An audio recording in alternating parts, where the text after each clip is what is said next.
जो हो जाता है वाबस्ता किसी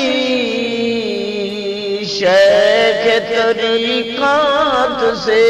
এবং আমাদের আকাবিরের দিকে তাকাইলে দেখা যায় বিশেষ করে হযরত মুজাদ্দিদ আল-গাসানি রাহমাতুল্লাহ উনি জেল খেটেছেন, সব কথা বলার কারণ কিন্তু জেল খাটার পরে এই কয়েক মাস ৯-১০ মাসের জেলের উসিলায় গোটা ভারতে ইসলাম প্রতিষ্ঠা হয়েছিল। পূর্ণাঙ্গভাবে যদিও প্রতিষ্ঠা না, মোটামুটি ইসলামের ধারাই চলেছিল, যার পরে শত শত বছর